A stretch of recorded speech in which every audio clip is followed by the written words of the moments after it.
An extended treatise on historical subjects for somnolence. Part 1. On the prevailing norms of aesthetic appeal in the medieval temporal context. Let us begin by considering, at a suitably gradual pace, the concept of beauty standards, specifically the standards that were considered normative, customary, and widely accepted during the period commonly referred to as the Middle Ages. This era, spanning a considerable number of centuries, did not have a single monolithic standard, of course. It varied. It varied by region, by social class, and by the specific decade within the lengthy medieval period. In many parts of Western Europe, a high forehead was considered a feature of notable attractiveness. To achieve the appearance of a high forehead, individuals, primarily women of certain social standings, would sometimes engage in the practice of plucking their hair. They would pluck the hair at the very front of their hairline. This created a larger expanse of bare skin above the eyebrows. This was desirable. The eyebrows themselves were also subject to modification. A thin, arched eyebrow was often the preferred shape. Sometimes they were plucked to be almost imperceptibly thin. Moving to the complexion, a pale complexion was generally favored. A pale complexion was indicative of a life not spent toiling in agricultural fields under the sun. It suggested leisure, or at least indoor pursuits. To maintain or achieve this pallor, various preparations might be used.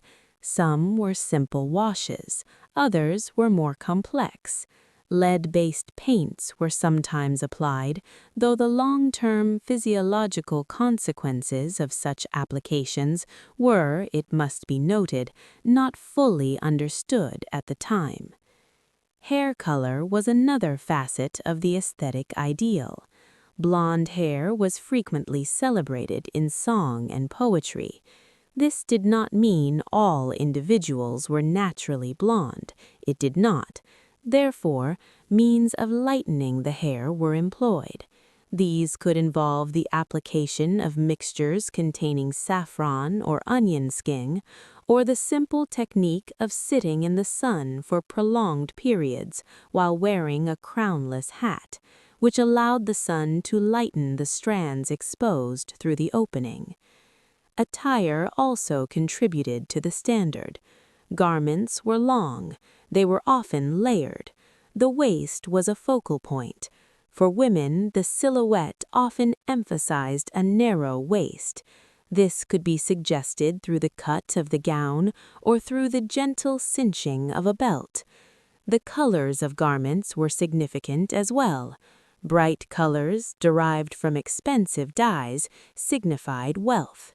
Blue from woad or later ultramarine was prized. Red from madder or kermes was also valued.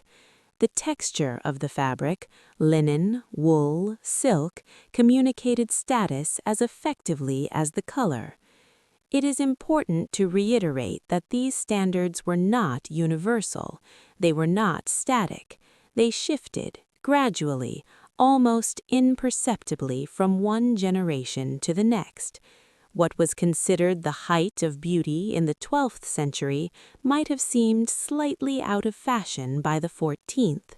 The standard was a slowly moving concept, like a very slow cloud passing across a vast, timeless sky. Part 2. A detailed examination of the unit known as the Persian immortals. We now transition in a very measured way to a different topic. We will discuss a military unit. This was a unit from the First Persian Empire under the Achaemenid dynasty. They were known as the Immortals. The precise origin of this name is a matter for historical discussion. Ancient Greek historians, such as Herodotus, provided the primary accounts. He called them the 10,000 immortals. The name suggests a perpetual strength. The unit was said to always maintain a strength of precisely 10,000 soldiers. If one was lost, through injury, illness, or battle, he was immediately replaced. Thus, the number was immortal. The unit itself appeared immortal. Their attire and equipment were standardized according to the accounts. They wore a form of robes. They carried wicker shields. These shields were not solid metal, but woven. They were likely lighter than solid shields. Their weapons included spears of a moderate length and bows for archery. They also carried short swords or daggers for closer combat situations. They were an elite corps. They served as both the royal guard for the King of Kings and as a core heavy infantry force during military campaigns. Their role in major conflicts, such as the Greco-Persian Wars, is documented. They were present at the Battle of Thermopylae. They were present at the Battle of Plataea. Their tactics were those of the Persian infantry more broadly. They fought in a structured manner. They were disciplined. The constant replenishment of their ranks to maintain the number of 10,000 was a logistical practice. This practice required a system for training replacements, a system for equipping them uniformly. This system functioned for the duration of the unit's known existence. The immortals were not, it should be clarified, literally immortal in the biological sense. They were human men. They were susceptible to all the vulnerabilities of human men. The term was institutional. It referred to the permanence of the unit as an institution, not the individual soldiers comprising it. This is a key distinction in understanding the unit. The concept is more important than the literal interpretation. The unit was a fixed entity within the Persian military structure. It was always there. It was always at full strength. In that sense, it was eternal. Part 3. A survey of females engaged in martial activities across various historical periods. The historical record, across its vast and fragmented expanse, contains references to women who participated in warfare. This participation took diverse forms. It is a subject with many individual instances, each requiring its own lengthy description. In antiquity, there are legendary accounts. The Amazons of Greek mythology were a society composed of women who were warriors. They were said to dwell in territories north of the known Greek world. They were skilled in horsemanship, archery, and combat with spear and axe. Their queen, Penthesilea, fought in the Trojan War. Historical veracity of the Amazons as a literal society is debated by scholars.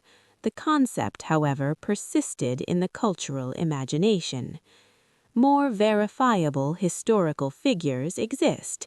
In the 1st century AD, there was Boudica. She was queen of the Iceni tribe in Britannia. She led a major uprising against the Roman occupation. She commanded forces. She gave speeches to rally her troops. Her forces achieved initial successes, sacking several Roman settlements. The revolt was ultimately suppressed. Her legacy endured. In Asia, there were also examples. In Vietnam, the Trung sisters, Trung Trec and Trung My, led a rebellion against Chinese Han Dynasty rule in the 1st century AD. They raised an army. They captured fortresses. They established a brief period of independent rule. Their leadership was both political and military. In West Africa in the 17th century, there was the Dahomey Amazons. They were a full-time military regiment in the kingdom of Dahomey. They were composed entirely of women. They were rigorously trained. They served as royal bodyguards and as frontline troops in the kingdom's wars. They were known for their discipline and effectiveness in battle. They existed for well over a century. Each of these instances, and there are others, such as Tomoe Gozen in Japan, or the purported Viking warrior women suggested by some archaeological finds, represents a specific historical context. The social structures that allowed or required their participation varied greatly. The types of warfare they engaged in varied. The weapons they used varied. The outcomes of their campaigns varied.